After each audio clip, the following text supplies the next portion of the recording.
Allahu akbar. Ọpẹ́ fún Ọlọ́run. Adá ọpẹ́ ní ẹ̀kan sí,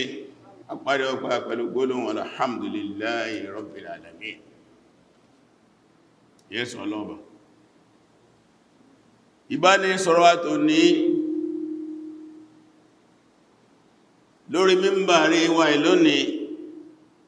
òun náà dá ń pè ní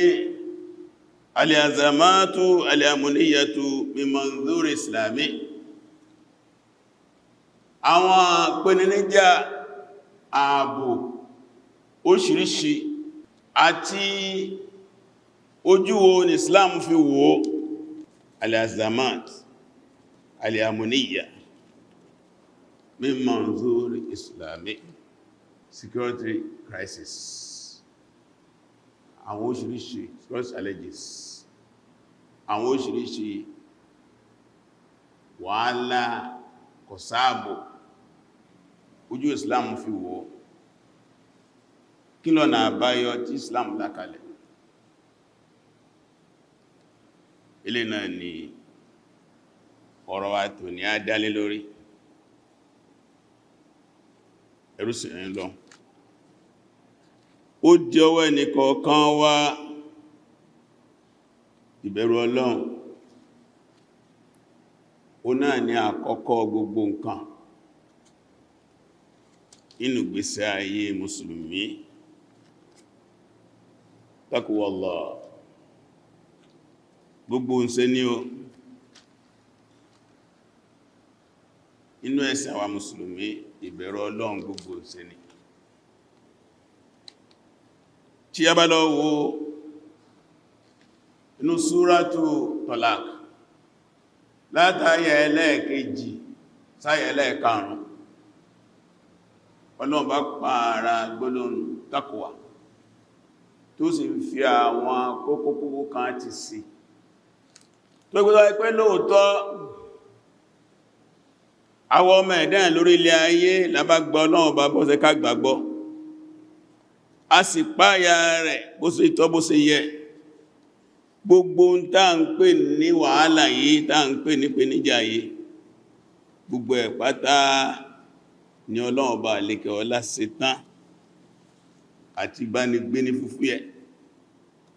Ọlọ́run ni wa man yattaqillaha,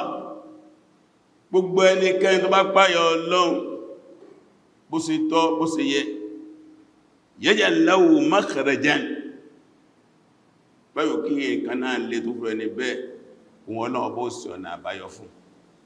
Àìríjẹ ni, àìrímú ni, àìrójú ni, àìsáàbò ni, àìsírùn ni, àìsàn ni, ìpọ́njú ni, ilé kókó gbà ni, sápayọ̀ lọ bó ṣe tó bó ṣe yẹ. Ọlọ́ni yaj'al lahu makhrajan, wọ́n sọ̀nà àbáyọ fún. Warzuqhu min haythu la yahtasib, wọ́n tó wá pèsè fún ibi tí ó rò. Wa man yatawakkal 'ala Allah, tó gbé ẹni kan bá gbára Ọlọ́run bá wà síbò Ọlọ́run lóhun ó tó. Inna Allaha balighu amrihi, Ọlọ́run gbogbo àlámàrí ohun gbà sí wọn Ọlọ́run ní ọ̀sẹ̀. Wa qad ja'ala Allahu li kulli shay'in qadara, ọ̀nà gbogbo nǹkan kọ̀ọ̀kan ló ti lásìkò, ló ti lé gbogbo. Nǹkan báyìí yóò ṣẹlẹ̀ lásìkò báyìí, dédé báyìí, gbogbo ẹ̀ ló ti wà. Suratu Talaq, àyá ẹlẹ́ẹ̀kẹsí, àyá ẹlẹ́ẹ̀kẹta. Ọlọ́run tó tẹ̀síwájú láyá ẹlẹ́ẹ̀kẹrin, àyá ẹlẹ́ẹ̀karùn-ún, Ọlọ́run wa man yattaqillaha, gbogbo ẹ bá páyà Ọlọ́run yaj'al lahu min amrihi yusra, wọ́n sọ àlámọ̀rí ẹ̀ di rọrùn. Ìlà ìlò káyọ̀ òkè tí bá ń bẹ́ẹ̀nù gbèsè ayé rẹ̀ wọ́n sọ di rọrùn. Dhalika amrullahi anzalahu ilaykum, ọlọ́lẹ́ àṣẹ Ọlọ́run tó sọ̀kalẹ̀ fún yín. Wa man yattaqillaha, ọlọ́lẹ́ bá páyà Ọlọ́run yukaffir anhu sayyi'atihi, gbogbo aburú ẹ̀, gbogbo àṣẹ rẹ̀ pátá wọ́n lọ́wọ́ bá àlékọ́lá wọ́n bá parẹ́. Wa yudhim lahu ajra, wọ́n tó wá sí ẹ̀sà rẹ̀ ní títóbi. Hadhihi fawaidu taqwallahi subhanahu wa ta'ala, àwọn nǹkan tí a sọ iná ní àǹfààní ìbẹ̀rù Ọlọ́run, múríbọ́ kóònù nira, ìpèsè dáadáa fún ibi táàrọ̀tì ìsọ àlámàrí wa di rọrùn ìfojúfò àwọn àṣìṣe wa àti ìṣiṣẹ́ rere wa ní títóbi ẹ̀san sẹ́rẹ̀ wa ìṣẹ́rí títóbi oníbẹ̀rẹ̀ àbẹ̀rẹ̀ pé màmá na takwa nígbò bá sọ pé báyìí náà ni àwọn àǹfààní ìbẹ̀rù Ọlọ́run kí wọ́n là ń pè ní ìbẹ̀rù Ọlọ́run wa kayfa nuhaqqiquha fi hayatina al-yawmiyya ìpáyà Ọlọ́run báyìí báwo ló sọ fẹ́ rí lẹ́nu gbèsè ayé wa àbáwọ̀ Abdul Mas'ud radiyallahu ta'ala anhu ó jẹ́ àmà pé ìpáyà Ọlọ́run ní sókè ó ní imtithalu awamirillahi wa ijtinabu nawahihi ó náà ní ká máa ṣe Ọlọ́run ká sì máa ṣe ká máa débẹ̀ Ọlọ́run ká jìnà sí fi'lul ma'murat wa tarku manhiyat àwọn àṣẹ Ọlọ́run ká máa ṣe má débẹ̀ Ọlọ́run ká jìnà sí hadha wa ma'na taqwa ìtumọ̀ àpáyọ Ọlọ́run kò fọ́ wàhálà rárá àpẹẹlẹ̀ máa ṣe Ọlọ́run ti máa ṣe ilé má débẹ̀ Ọlọ́run ní ká jìnà sí ibadallah ẹ̀yin oríṣẹ́ Ọlọ́run fattaqullaha fi jami' umurikum adh-dhahira wal-batina ẹ̀páyọ Ọlọ́run gbogbo àlámàrí yín èyí tó hànú àlámàrí yín ẹ̀páyọ Ọlọ́run èyí tó pamọ́nú àwọn àlámàrí yín ẹ̀páyọ Ọlọ́run taqwallaha fi sirri wal-'alan ìpáyọ Ọlọ́run ní kọ̀kọ̀ ní gbangba ọdún ẹni kọ̀kan wa ogun ní kòǹkó ní mọ̀mọ̀nú lè ní táà náà báwo tí ń lọ ní orílẹ̀-èdè wa Nàìjíríà yìí lọ́wọ́lọ́wọ́ báyìí a rí pé ìṣòro tó kojú wa tó pọ̀ jù tí ó sì tó sì dé díẹ̀ ó náà ni al-azamatu al-amuniyya àwọn dàrúdàpọ̀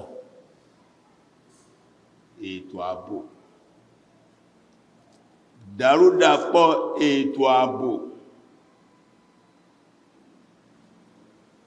security crisis tó mú kálukú dàrú tí ó sí fún ọkàn báyìí ó yà balẹ̀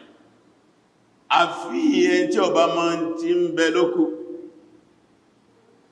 gbogbo ẹbá máa ti ń bẹ tó máa ti ń lọ tó ń gbọ́ròyìn tó ń wo tó ń gbọ́ tó ń rí a mọ̀ yìí pé a wà nínú ewu tó tóbi bó wà láàṣẹ bá ọ̀rọ̀ ààbò lò gẹ́gẹ́ bí ìwòye ti Islam dínul Islam ẹ̀sìn Islam dínul amni wal aman ẹ̀sìn Islam ẹ̀sìn ààbò ní ẹ̀sìn ìfọkàntán ní ẹ̀sìn àlàáfíà ní Rabbuna Rabbul Amn ọba wa ọba aláàbò ní al-Mu'min ọba tí jogun ààbò fún ní ìrọ̀lọ́kàn balẹ̀ lókọ Ọlọ́ni al-Mu'min ismu min asma'il husna orúkọ kan nínú àwọn orúkọ Ọlọ́run ọba tó rẹwà jùlọ Rasuluna sallallahu alaihi wasallam Rasul Amn wal Amin Ànábì Muhammad sallam òjíṣẹ́ tọ́ka àbùkún ni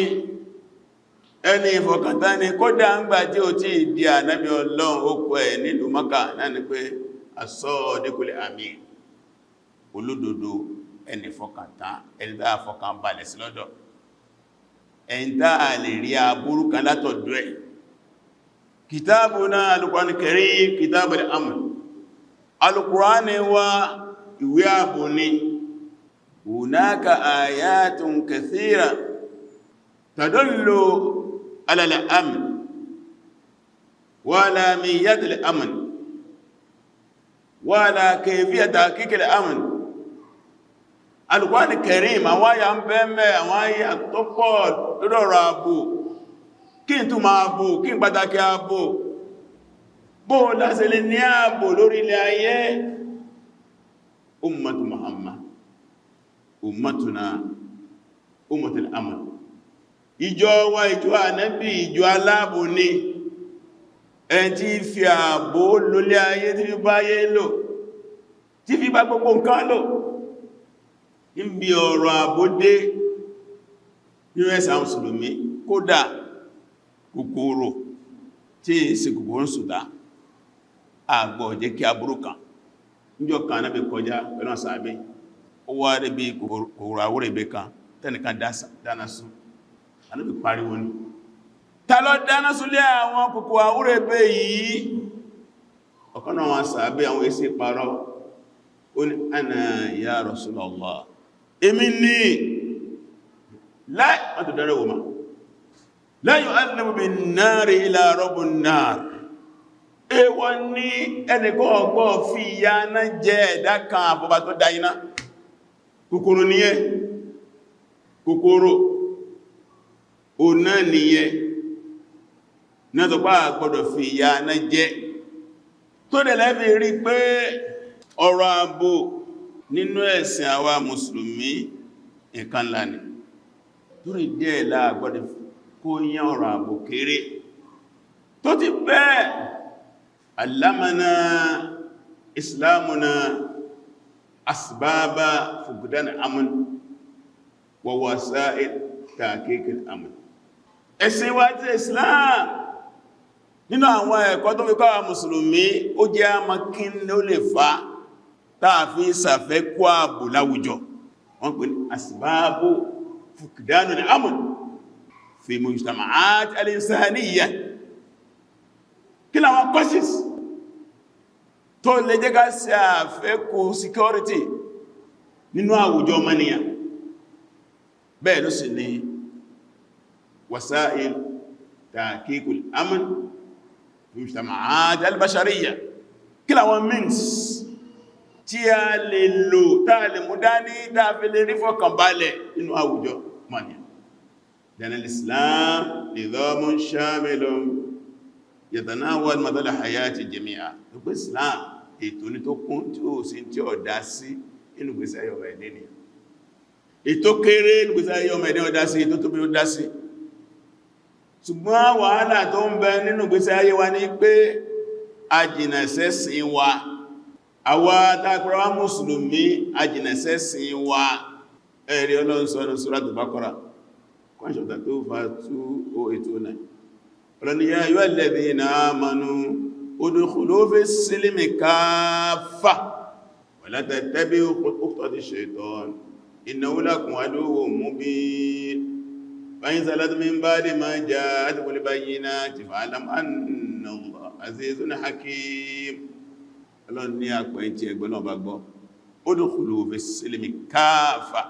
ẹ kó sínú ààbò pátápátá. Asílìm security ní jẹ́bẹ̀, Islam ní jẹ́bẹ̀. Tó bá fẹ́ wá secure bọ́ sínú Islam pátápátá. Ẹ má yà bàrà, ẹ má tẹ̀lẹ́lá ní èṣù, ìtẹ̀lẹ́lá ní èṣù aburúgbà ní yẹgẹrẹ ní torídẹ̀lẹ̀. Ló pé ní àwọn àsìkò yìí àwọn ọ̀rọ̀ tó ṣe pàtàkì tó yẹ ká máa bá lẹ́nu àwa Mùsùlùmí, ká kọ́ ayé lẹ́kọ̀ọ́ ààbò, ká ràn ara wa lọ, ká ràn ìjọba lọ, ká ràn ìlú wa lọ. Èyí tá ń bá yí lọ́wọ́lọ́wọ́ ní ìsìn àríkò ti dàrú, àtijọba àpapọ̀, ìjọba state, ìjọba àbílẹ̀, wọn àrójútó ẹ̀ mọ́. Wọ́n wí àwa náà ti rí. Ìlú tó ní ọba, tó ní jóyè, tó ní agbófinró, tí a sì ń yàwó ràbàtàràbàtà lọ́dọọdún fún ètò ààbò. Kankan wá wọ àdúgbò kan, kí a sì palẹ̀ àwọn ọmọ sùkúù ma. àti tíṣà àtàwọn òṣìṣẹ́ kí wọ́n pánú wọn kí wọ́n sì kó wọn lọ ká máa ṣe ení èjì ẹ̀ta ẹ̀rin àrún ọjọ́ tíjọba ò lè ṣe kankan wọ́n lè ṣe kankan kí ni wọ́n ṣe tó nítumọ̀ kí ni ìjọba federal ṣe lórí ọ̀rọ̀ tó nítumọ̀ kí ni ìjọba ṣe tó nítumọ̀ kí ni ìjọba abílẹ̀ ṣe tó nítumọ̀ bí ó ti pọ́n tó sọ di òṣèlú ẹ sọ ìgbésẹ̀ ayọ́mẹ̀ ẹ̀dọ̀rọ̀ òṣèlú wọ́n ti sọ àwọn tí wọ́n kó lọ sí wọ́n sọ di politics náà fi ń play nìsí ìgbésẹ̀ ayọ́mẹ̀ ẹ̀dẹ́ ènìyàn ẹ̀mí tí ń bẹ lára yín ní bẹ lára wọn ìbẹnu wọn tí a ń lóore jù lọ nígbà ẹgbẹ̀rún inna akramakum indallahi atqakum ẹ̀kọ́ tí Islam fẹ́kọ́ ní àwọn èèyàn gidi tọ́lọ́wọ́n bá pọ́n lọ́dún ọdún tí a bá jẹ́ olùpayọ́ lọ ìpayọ́ lọ ń sèré wọn kì í rí sirrun bayna abdi wa rabbi àsìnlá ní ẹrú àtọ́lọ́wọ́ bá rẹ̀ àwọn ọ̀pẹ́ àtàkùwà ahùnà níjọ́ àníbìn bá wùnyàn sọ̀rọ̀ ó ní ìpayọ́ lọ́n bá ń bẹ ń bí lẹ́ẹ̀mẹ́ta ọ̀nà ó sì gbà àyà rẹ̀ takuwaya fi sọ́dìrì takuwaka fi sọ́dìrì ìpayọ́ lọ́n bá tèmi bẹnu gbáyà mi tẹ́nà bẹnu gbáyà rẹ̀ ó lè rí tèmi mi lè rí tí ẹni ó lè rí pé alimun bi dhati sudur ẹni ẹmọ gbáyà ọlọ́ọ̀bá nìkan ni bàbá àtọmọ ọkọ àti ìyàwó ẹ̀gbọ́n àtàbúrò ọ̀rẹ́ àtọ̀rẹ́ ẹnìkan náà lọ́mọ lẹ́gbẹ̀ẹ́ tàbá wà ń jókòó gbá mí tí ẹ dáàrẹ tí ọ̀rọ̀ kan sọ́dọ̀ wà látọ̀bá wá ń jáde àgbẹ̀ ọlọ́lọ́mà ní ẹ̀sìn mi ọlọ́mà tí ń bẹnu gbá ẹ̀sìn mi nù bí ti pàyọ́ lọ́wọ́ wà nù torí díẹ̀ ohun ìbànújẹ́ ni kò sí gbọ́ agágá sípò táwà ilé ayé táwà yìí ilé ayé ìdàgbàsókè kọjá rẹ̀ tá ń sí Nàìjíríà yìí nísìn àti federal àti state and local government wọ́n a lè sọ àwọn ní ẹgbẹ́ àwọn ọmọ ẹ̀ àti ìrìnròyìn tó sọ pé àwọn báyìí sàn kidnappers ni tí bandits ni tí Boko Haram ni àti gbogbo ẹgbẹ́ oríṣiríṣi di mẹ́ta kò sí tí a ti sọ pé identification inú àwọn tí a ń dà lóru yíò àwọn báyìí ni security intelligence in Nigeria bọ̀rọ̀ wà odidi ìlú yìí more than 200 million people of the nation kí intelligence security ọmọ ìwà àdísọ máa gbé tó ń ṣẹlẹ̀ lọ́wọ́lọ́wọ́ rẹ̀ wọ́n mẹ́fò wọ́n má bá kò sí trustness kankan lẹ́bì kankan àfi kásọmọ́lọ́run ó dàbí ìgbà tí àwọnú mọ́tò tí brake fail total of control díẹ̀ wọlé àti driver àti passengers kí ló kù àbíyàn lè súnmọ́lọ ọ̀sẹ̀ tó ní kàpá kàmá níbi oṣù kan ó lé ní ẹ̀sẹ̀ ìlórí mímbà ní ọmọ sọ fún yín pé ní báràkì kan ní north àwọn ọ̀daràn lọ síbẹ̀ wọ́n pa àwọn èèyàn wọ́n pa olórí báràkì ó dápẹ̀ fún yín bí tó tẹ́ ti mọ̀ kó wà láti dìrò nígbàtí àwọn ọ̀daràn kan bá ń láyà láyà lọ sí ààyè ìfọ̀kànbalẹ̀ tí wà lábádẹ́ ẹ̀mọ́ ń sá lọ bó wà dágbàdẹ́ ìbádẹ́ barak ọkàn rẹ̀ ọbalẹ̀ àwọn tí wọ́n wà ń barak gánà ní wà lọ bá ẹ̀tọ́ wá jẹ́ olórí ń bẹ̀ wọ́n pa ó sì tàn síbẹ̀ náà ni torí díẹ̀ lọ pé àfi kí asomọ́lọ́n káàsì túnra wá ṣe Ọlọ́run ti kìlọ̀ fún wa nínú Suratu Anfal ayah 25 Ọlọ́run wattaqu fitnatan la tusibanna alladhina zalamu minkum khassa wa'lamu anna Allaha shadidul iqab Ọlọ́run ẹ bẹ̀rù ẹ páyà wàhálà ẹ páyà fìtínà tó bá dé àwọn tí a dá lẹ́nìkan kọ́ ni yóò mú fìtínà tó ṣàmìlà fìtínà ti kárí ayé ni gbogbo ìlà ìlú dáa kó sí mílù láwọn tẹ́ndà wọn láàmù lórílẹ̀-èdè wọn tó 1% àwọn tí wọ́n jẹ́ arójú orin Yorùbá ń tàrà alẹ́ ní bá ń jẹ́ kòkó kíkorò táà bá dá lẹ́kùn wọ̀wọ̀ rẹ̀ òní já sùn bá bá fagbùrù fúrọ́ fagbó ara alẹ́ wá ti jẹ́ kòkó kíkorò nísìn alẹ́ súnmá wọ́n ti fagbùrù fúrọ́ fagbó náà láwà pé kò sọ̀rọ̀ míì tó pọ̀ jẹ́ wá lógún lásìkò táà ìjọrọ̀ security lọ gbogbo àwọn àfá Islam tàbá ma ti ń lọ kí lọ́nà àbáyọ ìmọ̀ràn wo láfúnjọba ìmọ̀ràn wo láfàráàlú kí lójúṣe nìkọ̀ọ̀kan wa nígbàbà kan fẹ́ kọ ìwé tí ẹ̀ ó ní al-mujtama' al-amin dawri wa dawruka ó ní àwùjọ tó jẹ́ ìfọ̀kànbalẹ̀ kí lójúṣe mi kí lójúṣe ẹ̀ what's your duty, what's my duty in tó délẹ̀ yìí gbogbo alá lójúṣe o ariwo ọ̀ràn o ìgbó ọ̀ràn o ìpè ọ̀ràn o afẹ́kàdù kó sójúṣe kullukum ra'in wa kullukum mas'ulun 'an ra'iyatihi gbogbo ní àdáran jẹ́wọ́lá bí léèrè ẹ̀nà tẹ́ẹ̀dà jẹ́ tahqiqul amn mas'uliyatul jami' kí a rí ààbò ojúṣe gbogbo wa ní o collective responsibility bábálá dìlẹ́ nìkan lórí ìyàlá ń fa yẹn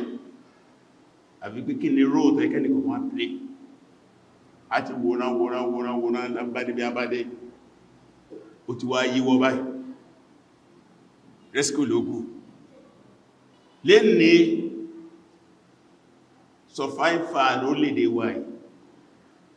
lórí ààbò àwọn àìsàbò tẹ́tì ẹ̀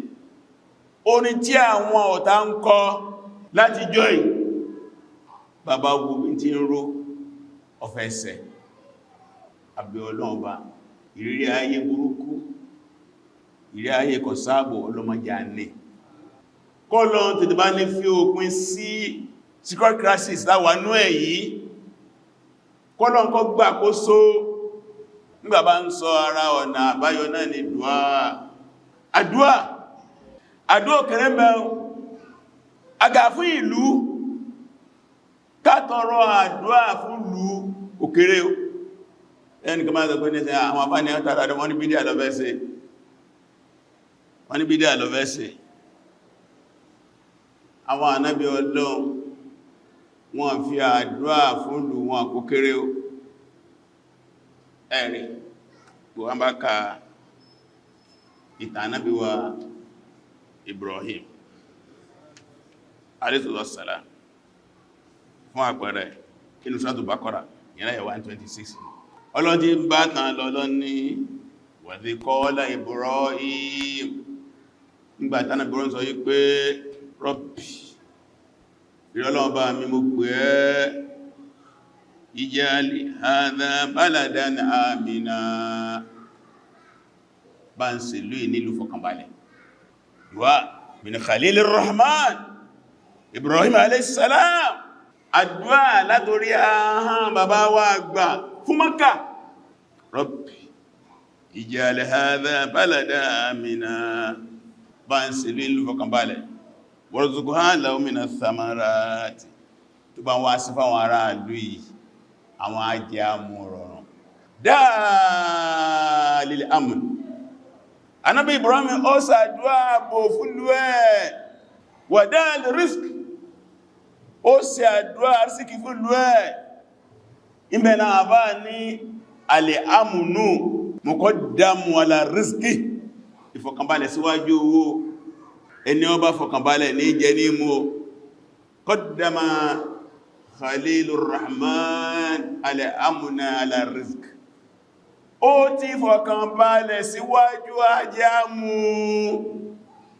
ẹni ó bá fọkànbalẹ̀ ní ó lọ bí iṣẹ́ ẹni ó bá fọkànbalẹ̀ ní ó jáde ẹni ọmọ ẹ̀bá lẹ̀ lágbóúnjẹ síwájú jọ jẹ́ ọlọ́mọdá wa aláṣíwá ń gbá wọ́n fi tí na wa tàbátú kó mẹ́ lọ suratu Ibrahim a tún rí bàtọ́lọ́wọ́ bá tún sọ̀rọ̀ Ànábì Ibrahim náà fún wa bó ṣe ṣàdúrà fún Mákkà ní àyà 35 wa idh qala Ibrahim wọ́n gbà tí Ànábì Ibrahim sọ yí pé Rabbi yọ́lọ́bà mi ij'al hadha al-balada amina bá ní ṣèlú nílùú fọkànbalẹ̀ inú Suratu Baqara ó ṣàdúà Suratu Ibrahim ó ṣàdúà bá ní ṣèlú nílùú fọkànbalẹ̀ wajnubni èmi Ibrahim ìrọ̀lọ́ ọba tí mo képe gbébí jìnà sí tẹ́fẹ́tẹ́fẹ́ wa baniyya àti gbogbo àwọn ọmọ mi anna budal asnama má jẹ́ àsósà má jẹ́ àjábọ̀rìsà mọ́síwá lọ́lọ́sà mọ́síwá ní ẹlẹ́bọ Rabbi rọ́lọ́bà mọ́ kígbẹ̀ innahu na tó ní pé òsà adana kathira minan nasi ó ti sọ pọ̀lọpọ̀ àwọn èèyàn nù èyí sóòsà sórí ire ọ̀nàánú ní ọmọ ní tẹ́bí a ní ẹbọ́ wá tẹ̀lé mi fa innahu minni onítẹ́mí ọmọ ní àsọ́ ní ẹbá yapa mi tí ó tẹ̀lé mi fa innaka Ghafurur Rahim ìrọ̀lọ́ọ̀bá pàtí fọ́rẹ́bájí kẹni Rabbana ìrọ̀lọ́ọ̀bá wáò inni askantu min dhurriyyati biwadin ghayri dhi zar'in inda baytikal muharram ó nílẹ̀ Ọlọ́run mo fi ọ̀kanú àwọn ẹbí mi dógò sí ilé òkó lẹ́gbẹ̀ẹ́ léèrè Ọlọ́run jẹ́ ti hurúgbìn Rabbana liyuqimus salat rí Ọlọ́run mo fẹ́ kí a máa kírun ní o kí a máa sìn ẹ́ àwọn ẹbí mi faj'al af'idatan minan nasi tahwi ilayhim bá wá darí ọkàn àwọn èèyàn lọ́sọ́dọ̀ wọn bá ń darí ọkàn àwọn èèyàn lọ́sọ́dọ̀ wọn ní gbogbo ìgbà warzuqhum minas samarati bá tó wá sáájẹ́ mú fún wọn bá ń sọ pọ̀lọpọ̀ nkẹlẹ́ sọ wọn la'allahum yashkurun pé wọ́n dúpẹ́ fọ́lọ̀ níbi iná ọ̀rọ̀ àbùdọ́kọ́ sọ ọkọ́ tó sọ̀rọ̀ àrísìkì gbẹ́nàbí náà dẹ́rù Madina sallallahu alaihi wasallam tí lù Madina gbóná máa wọn sàábẹ́ ẹ̀mà ìlú tí èyàn ò dérí tí ìṣẹ̀lẹ̀ wá sí níndì tẹwà débẹ̀ àwọn kankan gbóná nínú wọn ni Abakiri Bilal àwọn ọba tí ó lẹ́lẹ́gbẹ́ Aisha wá lọ sọ fún Ànábì sallallahu alaihi wasallam ó rí sọ́lọ́ ọkà àwọn èèyàn máa balẹ̀ Ànábì wá pípọ̀lọ́ Ọlọ́run ìrẹ́ Ọlọ́run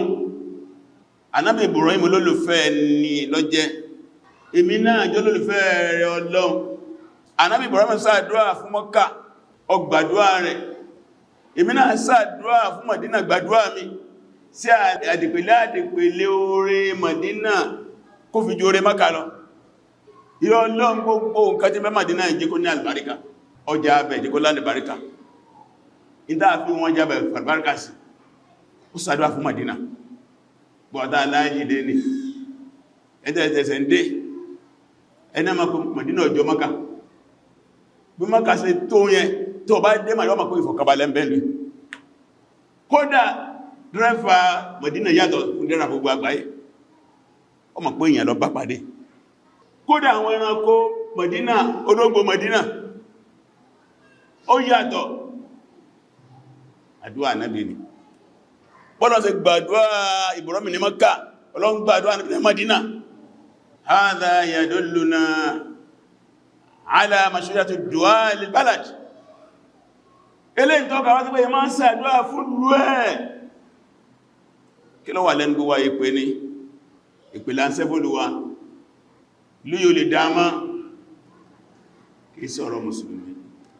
àwọn ànábì Ọlọ́run wọn ìjákàmọ̀nà àwọn ẹni Ọlọ́run wọn ìjákàmọ̀nà ẹjá dúró déédé ẹjá gbọ́lọ́wọ́ bá wa gbọ́ torí díẹ̀ àwọn ọ̀rọ̀ tó wá ń ta òun náà lọ́rọ̀ ààbò bẹ́ẹ̀kọ́ jẹ́ wà sí gbogbo wa kí àwọn ẹgbẹ́ àwọn àfẹ́sìn àwọn ilé kí ó láńlá kánkù iṣẹ́ ti dé àwọn Islamic organizations ó ti di ọ̀ranyàn fún wa kí a kúnjọba lọ́wọ́ ká fi ẹ̀sìn Islam àwọn ọ̀nà tó làkalẹ̀ kásì lọ àǹfààní àsìkòtà wáyé ẹ̀ẹ́dán pè ní kashfu shubuhat kí a sì sọ lójú rọ́ àwọn ìrọ́jà pa mẹ́sì Islam kí a kó dánú ẹ̀sìn wo ló ní ààbò lórí ayé tó Islam ẹ̀sìn wo lẹ̀sìn àlàáfíà lẹ́yìn ẹ̀sìn Islam ẹ̀sìn wo lẹ̀sìn àánú lẹ́yìn Islam ẹlọ kàtàn gbogbo rádára fẹ́ lẹ́mẹ́sìn òsìlá rẹ̀ rárá ìwọ́n Mùsùlùmí tó ń ká sí dọ́gbàtọ́ mẹ̀sìn ẹ̀ tí wọ́n ń kó láyà jẹ́ gbégbúrò yín bá sọnù ẹsẹ̀ gíní ẹwà bábùdá yín bá sọnù ẹwà tẹ́yìn bá sánù ẹbá sẹ gíní ma wà àwọ̀ ìbẹ́sìkanù tí bẹ́sìkan náà nìyẹn tẹ́sì ń polongo ẹ̀ káàkiri orílẹ̀ ayé lẹ́ni ẹ̀sìn mújẹmújẹ ẹ̀sìn páyàpáyàn ẹ̀sìn tí ń fi èèyàn rúbọ ẹ̀ lè bá nú ẹ̀sìn àmùsùlùmí nígbàtí ọdún dáa sí lọ ìdólé àdá sí lọ síbẹ̀ mọ̀ pé ọmọ ní ìbúrán fẹ́ pa tọ́lọ ní rárá kò sírú ẹnu ẹ̀sìn ẹgbọ́dẹ̀jẹ̀ yánlẹ̀ ní ọ̀nà àìtọ́ tẹ́ bá gbọ́ pé Islam ní kí wọ́n pààyàn ẹlẹ́ṣẹ̀ ni orúfin ni kò sófin rere lórílẹ̀ ayé tí ó ní death penalty òfin yóò pé nìyẹn kódà bàbá sọ́dá bá lò inú kó bá wá Nàìjíríà yìí mo ti sàlàyé fún lórí mímbàrí ní mo lè ka stéètì mẹ́wàá fún yín tí ó ṣe yí pé wọ́n ti dájọ́ ọkú fáwọn ọ̀daràn láìbí ọdún mẹ́wàá tí wọ́n mú ṣe ìtẹ́ ọ̀pẹ́ Abrahaman nílọrin bí wọ́n ṣe ṣe kéèsì ẹ̀bá ìbọ̀ ìlàsọ fún lórí mímbàrí ìjọ wọ́n dájọ́ ọkú fún aṣọ tí wọ́n pa ìtòsíwájẹ̀ tí wọ́n pa ẹwà nílùú ìlú Òtòrò ìlú tàbí gbọ́ ọ̀daràn láàyè arákùnrin kan jẹ́ mú lábẹ́ bíríjì ní ẹbọ̀ Òṣòdì ọdúnkè lóre ó ń sàmìdé ní lístì wà àwọn bí i ti dájọ́ ọkú lórílẹ̀-èdè tí wọ́n excuse ẹ̀lẹ̀ and promote crime and promote criminal ẹwà láàbọ̀ wà wọ́n tàbà tẹ́tẹ̀ pẹ̀tàn rọ́gbọ̀ wá sí tán pò ní ká àwọn tí a yọ ọmọ yín lọ́wọ́ ẹ̀yẹ náà mọ́ bí ó sì bẹ̀rẹ̀ gbogbo ò sí sọ ibẹ̀ náà lẹ́ ń pòrò mọ́ òjò jàndùkú ẹgẹ́ kó bá fún wọn àwọn ẹrùkú yí wọ́n wá bí mo ṣìríṣì kalẹ̀ wá fẹ́ lẹ̀ mẹ́sìn kan problem tó wà ń lẹ̀ ẹ̀tọ́ mọ́ ń bẹ̀ kéré kódàtẹ́ máa wọn jẹ́ ń ṣe ìjọba ilé wa lórí ẹ̀tọ́ mánú dáúdà pọ̀ ìkéré tẹ́ bá taná sí dáadáa oníkọ́lọ́ bẹ̀rẹ̀ ajẹ́bọ̀ wọ́n ní tí ọ bá sínà eré ìfín níjọ́tẹ̀ ìfín ti ń rú tẹ́ẹ̀tẹ̀ pa ọ̀rọ̀ Boko Haram tó ẹ́sọ́ di wàhálà mọ́sánà ní ẹ̀pẹ́ kò sí jẹ́ Boko Haram before time President Yar'Adua àmọ́ lẹ́yìn mẹ́tasìn tó ṣẹlẹ̀ ń Kánò pé Boko Haram ó dìde àsìkò Yar'Adua ni níjọ́ jẹ́ ti ń sọ̀rọ̀ yẹn níjọ́ jẹ́ kọ́ gbé wá National Council for Islamic Affairs l'Abuja báyìí sùtọ́nì tó wà bẹ́ẹ̀ náà ni lẹ́rẹ̀ ìṣẹ́ ọ̀rọ̀ tó ń bẹ́lẹ̀ yóò kíjọba má ṣàánú kẹ́yìn ti paná rẹ̀ ní o tó bá búrẹ́kẹ́ níjọ́ náà lọ́ọ̀ ni Boko Haram Muhammadu Yusuf sí Boko Haram Muhammadu Yusuf ní mẹ́ta mọ̀sánwọ́nyínà Boko Haram ti bẹ́ntà ọlọ́wọ́ Amẹ́ríkà nù ọlọ́wọ́ France nù ọlọ́wọ́ Israeli nù ọlọ́wọ́ lọ́ṣìṣì bẹ́ẹ̀ ìyẹn ló fi ń dà ìjọba láàmú kéèsè nǹkan kékeré ìtàǹbáyé ọlọ́nìkan kò náà lọ́dáwà oníkàsọ́má kátọ̀rọ̀ àforíkọ́ ló fúrí ẹ̀sẹ̀wájúwà